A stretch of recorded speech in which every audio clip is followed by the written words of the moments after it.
Morning to all. అనుదిన కృపల భాగంగా లేఖన భాగం చూసుకుంటే విలాప వాక్యములు 2వ అధ్యాయము 19వ వచనము. నీళ్లు కుమ్మరించినట్లు ఎలోహిం సన్నిధిని నీ హృదయమును కుమ్మరించుము.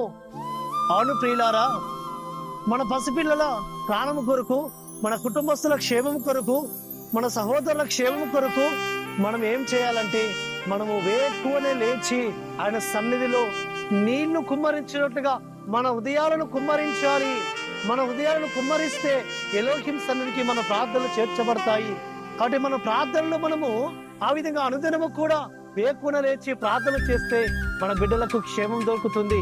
కాబట్టి నీళ్లు కుమ్మరిస్తే ఏ విధంగా నీళ్లు ప్రవాహముగా పారుతాయో ఆ విధంగా మన హృదయాంతరంగంలో ఉన్న బాధనంతా కూడా, వేదనంతా కూడా కన్నీరు రూపంలో ఆయన సన్నిధిలో కుమ్మరించినట్లయితే, ఆయన సన్నిధిలో మనము మొరపెట్టినట్లయితే ఆ మొర పరమతని వింటాడు. మన కన్నీళ్ళని చూస్తాడు, మన కన్నీళ్ళని ఆయన కవిలో దాస్తాడు, మన ప్రార్థనలని ఆయన బుడ్డిలో దాస్తాడు సుమా. కాబట్టి ప్రియులారా, కన్నీటి ప్రార్థన వృధా పోదు. మరి వేకువజామున లేచి ఆయన సన్నిధిలో ఎవరైతే తమ హృదయాలను కుమ్మరించుకొని ఆయన సన్నిధిలో మొరపెడుతుంటారో, వారి సమస్యలను ఆయన చెప్పుకుంటారో, వారి కష్టాలను చెప్పుకుంటారో, వారిని ఆయన ఆదరిస్తాడు, ధైర్యపరుస్తాడు, వారికి తప్పక న్యాయం జరిగిస్తాడు. వారి పక్షమున ఆయన ఉంటాడు, వారికి ఆయన తోడుగా ఉంటాడు సుమా. వారి కష్టాల నుంచి, ఇరుగు నుంచి ఇబ్బందులు చూపిస్తాడు, వారి పిల్లలకు క్షేమమునిస్తాడు, వారి పిల్లల్ని అభివృద్ధి పరుస్తాడు, వారి పిల్లల్ని ఆశీర్వదిస్తాడు, వారి కుటుంబస్తులను పరమతని గొప్పగా ఆయన ఆశీర్వదిస్తాడు సుమా. నీ కుటుంబంలో సమాధానం కలగాలి అంటే, నీకు ఆశీర్వాదం దొరకాలి అంటే, నువ్వు దీవింపబడాలి అంటే, నీ పిల్లలు వర్ధలింపబడాలి అంటే నువ్వు ఆయన సన్నిధిలో ఆ వేకువజామున లేచి నీళ్లు కుమ్మరించినట్లుగా నీ హృదయాన్ని కుమ్మరించు.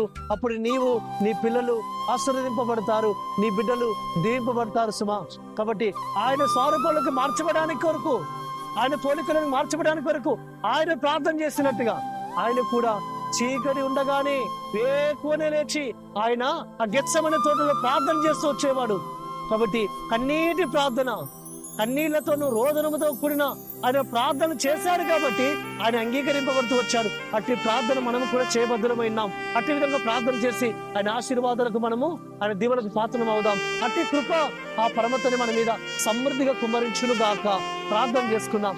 పరలోకమున్న మా తండ్రి, సర్వోన్నత జీవాధిపతి యెహోవా మెస్సియానికి స్తోత్రములు. అయ్యా, నీళ్లు కుమ్మరించినట్టుగా మీ హృదయాలు కుమ్మరించమని సెలవిచ్చినావు. అట్టి విధంగా మేము ప్రార్థన యాచన సమర్పించి మీ నుంచి మేము జవాబు పొందుకొని, ఆశ్రయింపబడి మేలు పొందుకొని వర్ధలింపబడి సాయం చేయమని ప్రార్థిస్తూ యెహోవా మెస్సియా నామమున స్తుతించి ప్రార్థించి వేడుకుంటున్నాము తండ్రి. ఆమేన్. సర్వోన్నతుడు, సర్వాధికారి అయిన మన రక్షకుడిని యెహోవా మెస్సియా కృప, కనికరము, కాపుదల నిరంతరం మనకు తోడుగా ఉండి మనల్ని బలపరిచి నడిపించును గాక. ఆమేన్.